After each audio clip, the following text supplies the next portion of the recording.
मौलाना फजलुर रहमान का हुकूमत पर उलमाए कराम के दरमियान तकसीम पैदा करने का इल्जाम। जारसद्दा में प्रेस कॉन्फ्रेंस के दौरान कहा, उलमा को उलमा के मद्दे मुकाबिल लाया जा रहा है। वाज़े किया कि वो एक एक मदरसे की जंग लड़ रहे हैं, तसादुम नहीं, मदारिस की रजिस्ट्रेशन चाहते हैं। दावा किया कि फैटफ और IMF चाहते हैं मदारिस को कंट्रोल करो, लेकिन क्यों?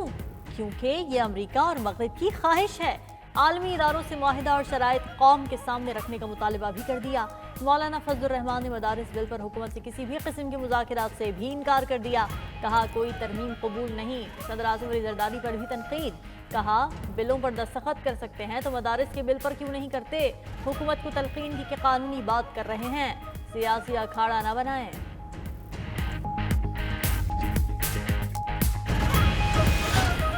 मदरसे की बका मुस्तकिल निजाम में है। मदरसे की बका वजारत तालीम के साथ मुंसलिक है। हमें मदरसे के प्लेटफार्म से सियासत नहीं करनी। अब मदारिस के निजाम को किसी भी किस्म के बैरूनी एजेंडे से कोई खतरा नहीं है। मैं ये समझता हूँ कि मदारिस का मामला एक तालीमी मामला है, इसे सियासत का अखाड़ा ना बनाया जाए। मदारिस को कौमी धारे में लाया जाए, ये किसी बैरूनी ताकत के दबाव के तहत नहीं हुआ था। तमाम मदारिस बशमूल हर मकतबा फिक्र के वो वजारत तालीम के साथ मुंसलिक होने चाहिए। मदारिस को बैरूनी एजेंडे से कोई खतरा नहीं। उलमा किराम के मुश्तरका इजलास में बैरूनी एजेंडे का तासुर रद्द कर दिया गया। हाफिज ताहिर अशरफी बोले, हर बार बैरूनी एजेंडे का खौफ तारी किया जाता है। खुदारा मदारिस के प्लेटफॉर्म पर सियासत न करे, मदारिस से नहीं खेलने देंगे। सवाल किया कि क्या बैरूनी एजेंडे वाला कोई मदरसे में तालीम पर डिक्टेशन दे सकता है? अल्लामा राग़िब नईमी ने कहा कि मदारिस तालीमी मामला है, इसे सियासी अखाड़ा न बनाया जाए। DG मजहबी तालीम गुलाम कमर का कहना था कि मदारिस को कौमी धारे में लाना है, तालीमी निज़ाम को सपोर्ट करना है। इजलास में मदारिस का मौजूदा निज़ाम बरकरार रखने से मुतालिक हाफिज ताहिर अशरफी की करारदाद भी मुतफ़िक़ा तौर पर मंजूर कर ली गई।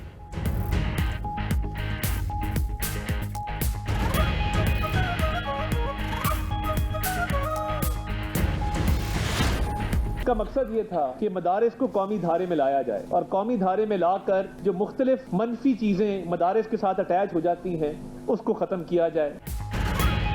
वज़ीर इत्तलात अताउल्लाह तारड़ ने मदारिस बिल में कानूनी पेचीदगियों का उज़र पेश कर दिया। इजलास से खिताब में कहा कि पेचीदगियों की वजह से ही ये बिल एक्ट नहीं बन सका। 2018 में तमाम उलमा कराम की मुशावरत से मदारिस को कौमी धारे में लाया गया। वज़ीर मजहबी उमूर चौधरी सालिक हुसैन बोले कि रजिस्ट्रेशन की मुखालफत करने वालों की किसी को समझ नहीं आ रही। वज़ीर तालीम खालिद मकबूल सदीकी ने कहा कि रजिस्ट्रेशन का मकसद हरगिज़ मदारिस को कंट्रोल करना नहीं है।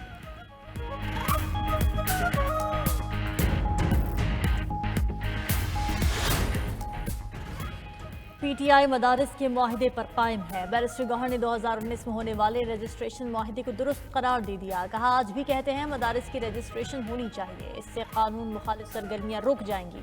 बैरिस्टर गौहर ने कहा कि तहरीक इंसाफ की वाहिद कोशिश बानी PTI की रिहाई है और सबकी यही कोशिश होनी चाहिए। डीचौक एहतजाज के दौरान लापता 200 अफराद की फहरिस्त तैयार कर ली है, मामला हर फोरम पर उठाएंगे।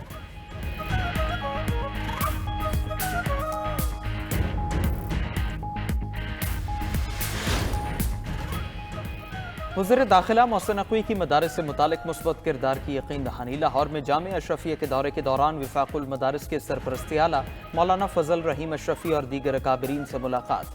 उलमा किराम की राय को मुकदम रखने का अज़्म दोहरा दिया। गवर्नर सिंध कामरान टेसोरी का मदारिस के मामले पर मौलाना फजलुर रहमान को सोच समझ कर फैसला करने का मशवरा। कहा, मदारिस की रजिस्ट्रेशन 200% नागुज़ीर है। पाकिस्तान IMF की पॉलिसियों में बुरी तरह फंस कर रह गया है। कहा, उनके पास इख्तियारात होते तो नैब से IMF के एहतिसाब का कहते।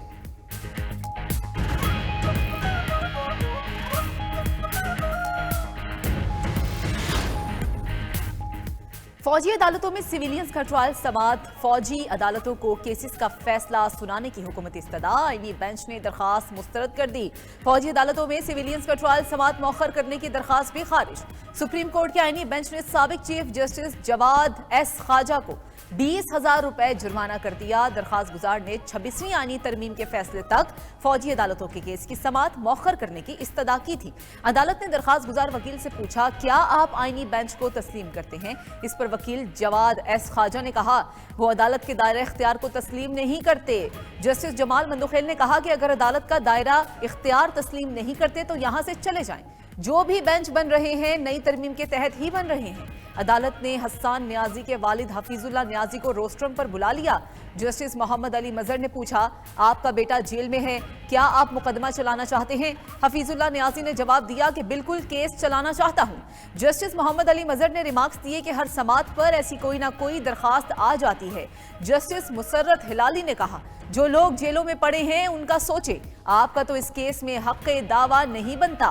फौजी अदालतों में सिविलियंस का ट्रायल कलअदम करार देने के खिलाफ अपीलों पर समात कल तक मुलतवी। वज़ीर आज़म का इस्लामाबाद में तोड़ इंसान हो या फरिश्ते, पीटीआई मुज़ाकरात के लिए तैयार है। अपोजिशन लीडर उमर अयूब ने मुज़ाकरात की पॉलिसी मजीद वाज़ेह कर दी। मुज़ाकरात न होने की सूरत में सिविल नाफरमानी की तहरीक का फैसला। मीडिया से गुफ्तगू में कहा, मौजूदा मसाइल का हल सिर्फ अदल और कानून की हुक्मरानी से ही मुमकिन है, लेकिन यहाँ सिर्फ फाशिज्म नजर आ रहा है। बानी पीटीआई ने 5 रुकनी मुज़ाकराती कमेटी बना दी है। अगर मुज़ाकरात नहीं हुए तो 13 दिसंबर को अगले मरहले का ऐलान करेंगे।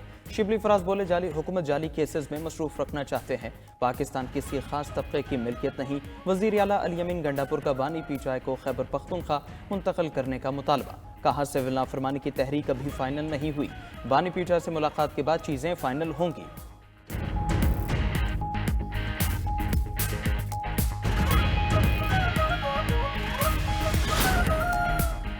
एक लीडर ने जलसे में चोर और डाकू के नारे लगवाए, वो आज इबरत का निशान बन चुका है। विफाकी वजीर एहसन इकबाल का तकरीब से खिताब में गालम गलोच को तबाही का रास्ता करार देते हुए कहना था कि अब इस्तेहकाम की जानिब जाना होगा, जिसके लिए पॉलिसीज का तसलसल नागुज़ीर है। सिंध के सीनियर वजीर शर्जील इनाम मेमन ने भी पीटीआई पर तनकीद के नश्तर बरसा दिए। कहा कि बानी पीटीआई का वाहिद हज़फ पाकिस्तान को नुकसान पहुंचाना है। वो हर वो काम करते हैं जो मुल्क के लिए नुकसानदेह हो। याद दिलाया कि इससे पहले भी 126 दिन के धरने में सिविल नाफरमानी की कॉल दी गई थी।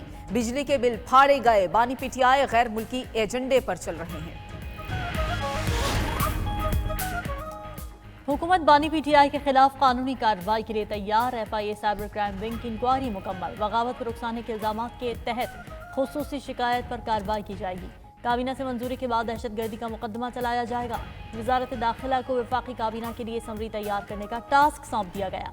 190 मिलियन पाउंड केस में बानी पीटीआई और बुशरा बीबी ने 342 के सवालनामों के जवाब दाखिल करा दिए।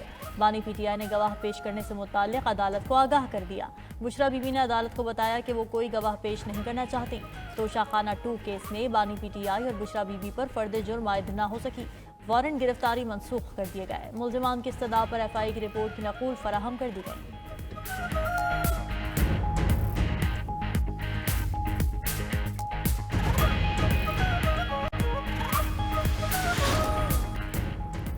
इलेक्शन कमीशन का आदिल बाज़ाई को डीसीट करने का फैसला सुप्रीम कोर्ट ने मुअत्तल कर दिया। जस्टिस मंसूर अली शाह ने पूछा कि क्या मखसूस नशिस्तों के फैसले पर अमल दरामद हो चुका।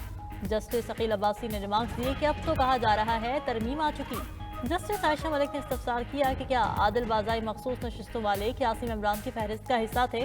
अदालत ने इलेक्शन कमीशन समेत फरीक़ैन को 12 दिसंबर के नोटिस जारी करते हुए समाअत मुलतवी कर दी।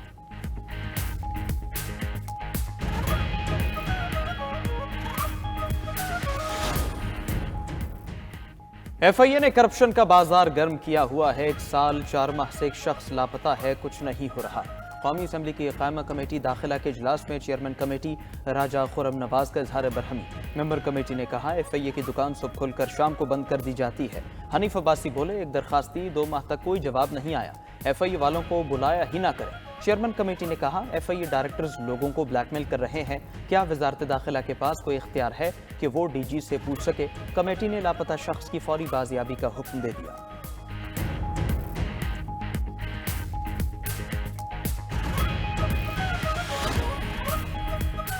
सुस्त इंटरनेट से फ्रीलांसर सर पकड़कर बैठ गए। पाकिस्तानियों को मिलने वाले काम में 50% कमी का दावा कर दिया।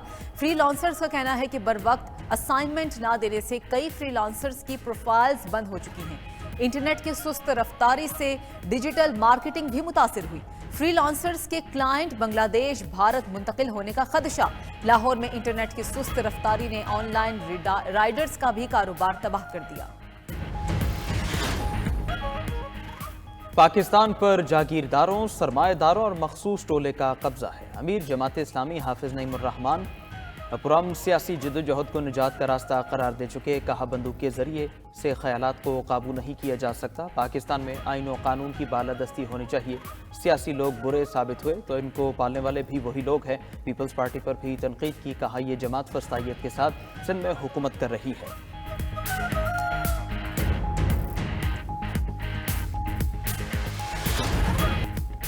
और सुर और ताल के बादशाह उस्ताद राहत फतेह अली खान ने जिंदगी की निस्फ सेंचुरी मुकम्मल कर ली। उस्ताद नुसरत फतेह अली खान के जाननशीन राहत फतेह अली खान ने भी अपने चचा की तरह जो गाया कमाल कर दिया।